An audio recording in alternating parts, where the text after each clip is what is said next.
जनभावना times में आपका स्वागत है। आपके साथ मैं हूं अंकिता और हमारे आज के इस खास कार्यक्रम में हमारे साथ मौजूद हैं आध्यात्मिक गुरु मनोज कुमार द्विवेदी जी। गुरु जी, बहुत बहुत स्वागत है आपका। धन्यवाद।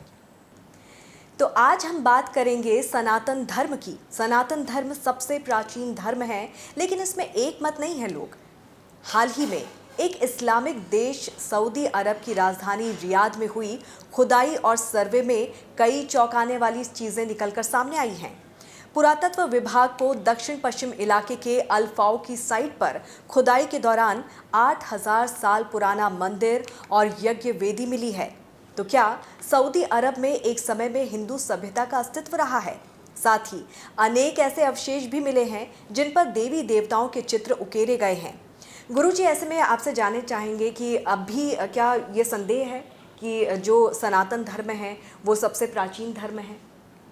देखिए, हम सनातनियों को तो ये बात पहले से ही पता है कि सनातन धर्म ही सबसे प्राचीन धर्म है और इसी कारण से इसे सनातन कहा जाता है। सनातन का मतलब है जब से सृष्टि है, जब से मानव सभ्यता अस्तित्व में आई और जो सबसे पहला धर्म आया, जब धर्म की समझ भी लोगों को नहीं थी, तब धर्म आया, तब से यह धर्म है और यह हमेशा चलने वाला धर्म है। लेकिन बहुतायत में जो पश्चिमी समाज है, यूरोप है, अमेरिका है, जहाँ रिसर्चेस ज़्यादा होती हैं, वो लोग इस्लाम और क्रिश्चियनिटी को सबसे प्राचीन धर्म मानते रहे हैं और हर धर्म की एक तत्वमीमांसा होती है। वो बताते हैं कि सृष्टि कैसे आई, सृष्टि कहाँ से आई, तो सृष्टि के अपने सिद्धांत उन्होंने दिए। लेकिन आज वैज्ञानिक युग है और वैज्ञानिक युगों में एक तरफ तो जो वैज्ञानिक सिद्धांत हैं वो हमारे वेदों से, उपनिषदों से समाहित हो रहे हैं। जो वेदों और उपनिषदों में कहा गया वो आज विज्ञान कह रहा है। दूसरी ओर पुरातत्व विभाग जो है वो जहाँ भी खोज कर रहा है तो कहीं पुराना शिवलिंग मिल रहा है। अभी सऊदी अरेबिया में 8000 साल पुराना जो मंदिर मिला है, यह दिखाता है कि वास्तव में सनातन धर्म सबसे पुराना है। और अब जितने भी विदेशी लेखक हैं, धर्मशास्त्री हैं, उनको भी इस बात को मानना पड़ेगा कि वास्तव में सनातन सभ्यता ही विश्व की प्राचीन सभ्यता है, प्राचीन धर्म है और वास्तव में यही एक धर्म है जो मानव मात्र के लिए है। बाकी सारे धर्म जो अपने आप को धर्म कहते हैं वो एक पंथ हैं और वो एक लिमिटेड थ्योरी में, लिमिटेड समय में उत्पन्न हुए हैं और लिमिटेड समय तक हैं। लेकिन गुरुजी, ये पहली बार नहीं है जब सऊदी अरेबिया में इस तरह से जब खुदाई हुई है, सर्वे हुआ है, तो साक्ष्य बरामद हुए हैं, मंदिर के अवशेष मिले हैं, देवी देवताओं के प्रमाण यहाँ पर प्राप्त हुए हैं। इससे पहले भी कई बार इस तरह की खुदाई में, सर्वे में सनातन धर्म को लेकर कई तरह की निशानियाँ और कई साक्ष्य प्राप्त हो चुके हैं। ऐसे में सवाल यहाँ पर ये खड़ा हो रहा है कि कोई भी हिंदू राष्ट्र क्यों नहीं है? जब इतनी पुरानी सभ्यता है तो क्यों हमारा एक हिंदू राष्ट्र नहीं है? देखिए, ये तो आज अगर आप वैज्ञानिक दृष्टिकोण से भी देखो तो भारत है, सऊदी अरब अभी हो गया है, साउथ ईस्ट एशिया है, चीन है, जापान है, इजिप्ट है, यूरोप है। पीछे पहले एक ही सभ्यता रही है, एक ही धर्म रहा है, वो है सनातन धर्म। और समय के साथ रीति रिवाज बदले और नए नए धर्मों का उदय हुआ। सनातन धर्म चूँकि विश्वव्यापी धर्म रहा और अपने आप को इसने विश्वव्यापी बनाया और जो मूल्य लिए वो विश्वव्यापी मूल्य थे। वसुधैव कुटुंबकम के लिए सर्वे भवन्तु सुखिनः, इस तरह के कि सारा विश्व ही हमारा परिवार है और सभी लोग सुखी हों, इस तरह की मनोभावना, मनोविचार लिए हुए ये पूरा एक धर्म रहा। और धर्म वास्तव में ऐसा ही होना चाहिए। धर्म वही है जो सार्वजनीन हो, जो वैज्ञानिक हो। जैसे आप वैज्ञानिक नियम देखो, चाहे इंडिया में कोई अगर कूदेगा तो ऊपर से नीचे ही गिरेगा, चाहे अमेरिका में कूदे, चाहे ब्रिटेन में कूदे। जिस तरह वैज्ञानिक नियम सार्वजनीन होते हैं, उसी तरह वास्तव में धर्म को सार्वजनीन होना चाहिए, सभी मानव मात्र के लिए होना चाहिए। और सनातन तो ऐसा रहा कि प्राणी मात्र के लिए है। आप देखिए, यहाँ पे जितने आपको जीव जंतु हैं वो भी ईश्वर के साथ एकाकार मिलेंगे, प्रकृति के सारे रूप का आपको ईश्वर के साथ एकाकार मिलेंगे। तो यह एक मानव मात्र के लिए धर्म रहा। लेकिन क्या है कि हमारा समाज युद्धों का समाज रहा है, हमारे राज्य युद्धों के रहे हैं, हमारा इतिहास युद्धों का रहा है, हमारा इतिहास प्रतिस्पर्धा का रहा है। तो इस इतिहास ने, इन घटनाओं ने धर्म पर भी प्रभाव डाला, लोगों की मानसिक वृत्तियों पर प्रभाव डाला। समय के साथ में कई बार ऐसा होता है कि कुछ कुरीतियाँ आ जाती हैं। इसके साथ ही कभी ऐसा होता है कि कुछ लोग होते हैं जो नए धर्म का उद्भव करते हैं। तो बहुत सारी ऐसी परिस्थितियाँ बनी जब नए नए विचारों का उद्भव हुआ। सनातन हमेशा ही नए विचारों को आश्रय देने वाला रहा है। इसी कारण से सनातन में अनेकानेक पूजा पद्धतियां हैं, अनेकानेक देवी देवता रहे हैं। पूजा पद्धतियां एक रही हैं क्योंकि सनातन की यही विचारधारा रही है कि एकम सत विप्रम बहुधा वदंती, अर्थात ईश्वर एक है और उस तक पहुंचने के अनेकानेक मार्ग हैं, कोई भी किसी मार्ग को चुन सकता है। ये रास्ता चलता रहा, नए मार्ग आते रहे, बनते रहे, लेकिन दो मार्ग ऐसे आए जिन्होंने पूरी दुनिया में, पूरे सनातन व्यवस्था में उलटफेर करने का काम किया, जो ये मानते हैं कि केवल हमारा मार्ग ही सत्य है, बाकी सारे मार्ग असत्य हैं। ये दोनों एक प्रचारवादी पंथ बनकर आए, जिन्होंने ये कहा कि भाई आप गलत रास्ते पे हो, और सारे सनातनियों को उन्होंने कहा कि आप गलत रास्ते पर, और सही पंथ हमारा है। बहुत सारे लोग जिनमें ज्ञान का भाव था, जिनमें आस्था का अभाव था, धीरे धीरे उन पंथों में जुड़ना चालू हुए। दूसरी व्यवस्था क्या हुई कि चूंकि वो प्रचारवादी धर्म थे, इसलिए उन्होंने लालच दिया, उन्होंने डर दिखाया। इसके कारण से कुछ लोग लालच के प्रभाव में, कुछ लोग डर के प्रभाव में उनके साथ जुड़ते चले गए। अब जो एक प्रचारवादी धर्म है, जो किसी एक किताब के आसपास घूम रहा है, जो किसी एक व्यक्ति के आसपास घूम रहा है, ऐसे धर्म के साथ जुड़ने में व्यक्ति को, जो व्यक्ति जुड़ता है उसको फायदे दिखते हैं। जब राजा धर्म को अपना लेता है तो राजा के साथ जो लोग जुड़े होते हैं वो अपनाते हैं, और जो लोग उससे जुड़ते हैं उनको उच्च पद मिल जाते हैं। बहुत, अगर आप विश्व का इतिहास पढ़ोगे तो इन बातों से कन्वर्जन का इतिहास भरा पड़ा है। तो ये एक बड़ी बात रही। दूसरी, जो सनातनी है वो उदार रहा, वो सबको एक समान मानता रहा। सनातनी व्यक्ति ने कभी किसी की बुराई नहीं की, और अगर किसी ने सनातन की बुराई भी की तो उसने इस बात को इस रूप में लिया कि ठीक है, ये उसका अपना विचार है, हम तो अच्छे हैं। अब होता यह है कि समाज जो है उसमें नकारात्मकता बड़ी जल्दी सेल होती है, नकारात्मकता बड़ी तेज़ी से फैलती है। जैसे पानी में आप एक बूंद तेल डाल दो तो पूरी जगह फैल जाएगा। इसी तरह से है, जैसे मान लीजिए कि आप कहीं मोहल्ले में रहते हैं, वहाँ लड़ाई हो जाती है, किसी ने किसी का सिर फोड़ दिया, तो हर मोहल्ले में सबको पता चल जाएगा किसने किसका सिर फोड़ा। लेकिन शायद 2-4 लोगों को ही पता होगा कि उस सिर फूटने के बाद कौन उसको उठा के अस्पताल ले गया।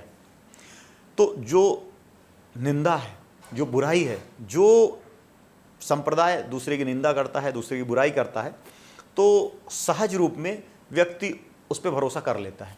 दूसरी बात होती है, अपने व्यक्तिगत जीवन में हर जगह व्यक्ति असंतुष्ट रहता है, अपनी असफलता को वो किसी न किसी के ऊपर डालना चाहता है। समाज में आपने देखा होगा कि लोग अपने माँ बाप तक से संतुष्ट होते हैं, माँ बाप के साथ भी लड़ाई करते हैं, जबकि हम सब जानते हैं कि अगर कोई किसी दूसरे के लिए अपने सुखों की कुर्बानी दे सकता है, बलिदान दे सकता है, तो वो माँ बाप हैं जो अपनी संतान के लिए सुखों का बलिदान देते हैं। उसके बावजूद भी लोग उनमें कमियां देखते हैं।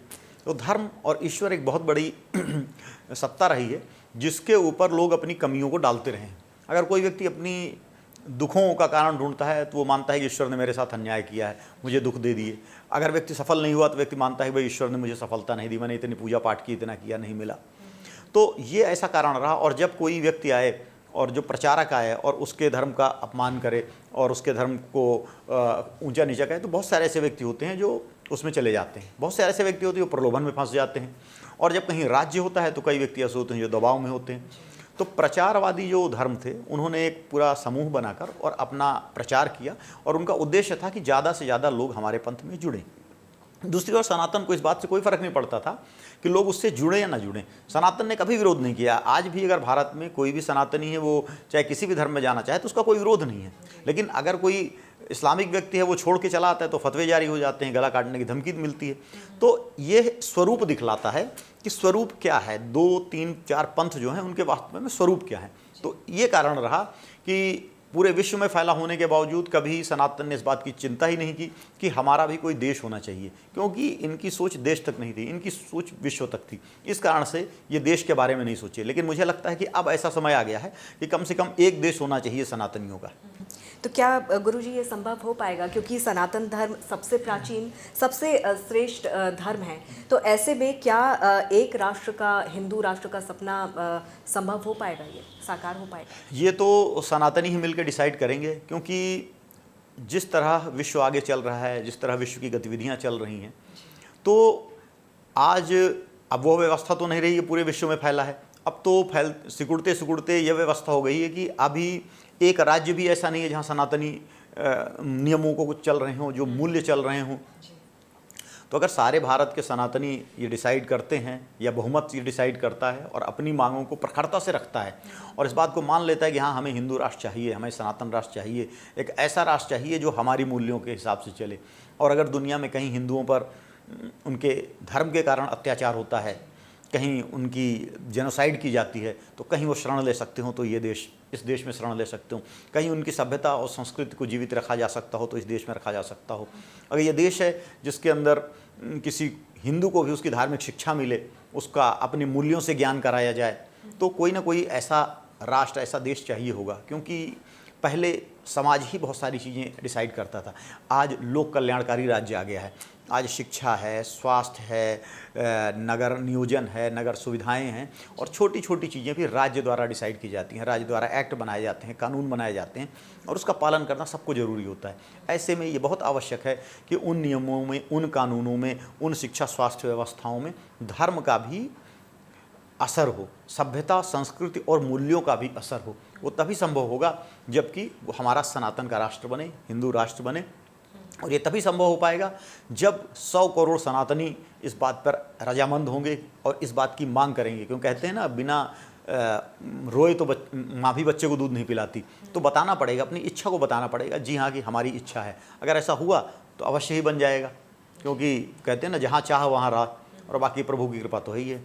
गुरुजी, अब आपको क्या लगता है कि कई लोगों का अब जुड़ाव या झुकाव अब धर्म की तरफ बढ़ता हुआ नज़र आ रहा है, जो पहले नहीं था, तो ये इसको क्या पॉजिटिव संकेत के रूप में देख सकते हैं, सकारात्मक संकेत के तौर पर इसे क्या देखा जा सकता है? जी हाँ, देखिए, जब हमारी सभ्यता विकसित होती है तो उसके कई चरण आते हैं। पहले मानव चाहता है कि उसकी शारीरिक भौतिक आवश्यकताएं पूरी हो जाएं। फिर मानव केवल एक भौतिक शरीर नहीं है, उसमें भावनाएं हैं, उसमें इच्छाएं हैं, उसमें मन है, तो वो उनकी पूर्ति भी चाहता है। भावनाओं, इच्छाओं, मन के अंदर उसके अलावा उसकी एक आत्मा है, एक आत्मिक और एक आध्यात्मिक तृप्ति भी मानव चेतना का अनिवार्य अंग है। तो जैसे जैसे हमारे यहाँ संपन्नता आ रही है, ज्ञान आ रहा है, तो धीरे धीरे लोग धर्म से दोबारा जुड़ रहे हैं। अब विज्ञान ने बहुत सारे पंथ थे, उनकी जो मान्यताएं थीं उनको असिद्ध कर दी हैं या गलत सिद्ध कर दी हैं। अब कई देशों में जो धर्म के आधार पर चलते थे, उनकी शपथ लेते हैं कि भाई फला किताब की जो बातें गलत सिद्ध हो गई वैज्ञानिक रूप से, उनके अलावा हम ये शपथ लेते हैं। तो हम देख रहे हैं कि आज विज्ञान ने सनातन को ऊंचाई पर लाकर खड़ा कर दिया। अभी जो पुरातात्विक खोज हुई उसमें भी सबसे प्राचीनतम सिद्ध कर दिया है। तो ऐसी अवस्था में आज सनातनियों को अपनी सभ्यता पर, अपने संस्कृति पर, अपने धर्म पर गर्व हो रहा है, और वो खुशी के साथ जा रहे हैं। आज ना तो कोई बाध्यता है, ना कोई डर है। यही एक ऐसा धर्म है कि जिसने कोई फतवा जारी नहीं किया है कि भाई 5 वक्त की नमाज पढ़नी ही है या कभी पूजा करनी ही है। यहाँ व्यक्ति स्वतंत्र है, चाहे तो वो पूजा करे मूर्ति के सामने, चाहे तो ना करे, चाहे तो मंदिर जाए, चाहे ना जाए। लेकिन ये अंतरात्मा की आवाज़ है। आज व्यक्ति को अपने धर्म पर गर्व महसूस हो रहा है कि हमारे ऋषियों ने, मुनियों ने, तपस्वियों ने जो तपस्याएं की, जो सिद्धांत निकाले, वो आज विज्ञान उनको मान रहा है।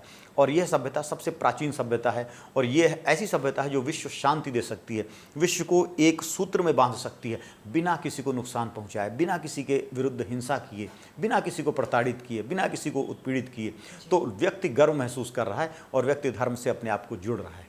जी बिल्कुल, निश्चित तौर पर, और हर भारतीय को गर्व होना भी चाहिए, क्योंकि जिस तरह से साक्ष्य भी मिल रहे हैं, तब इसमें कोई संदेह नहीं होना चाहिए कि जो सनातन धर्म है, सबसे पुराना धर्म है, सबसे प्राचीन धर्म है, और श्रेष्ठ धर्मों से एक धर्म है। और इसीलिए अपने धर्म की तरफ जो कहीं ना कहीं झुकाव है, वो अब लोगों का बढ़ता हुआ भी नज़र आ रहा है, और गर्व होना भी निश्चित तौर पर हर भारतीय को होना चाहिए। गुरुजी, बहुत बहुत शुक्रिया हमारे स्टूडियो में आने के लिए और इस चर्चा में शामिल होने के लिए। धन्यवाद।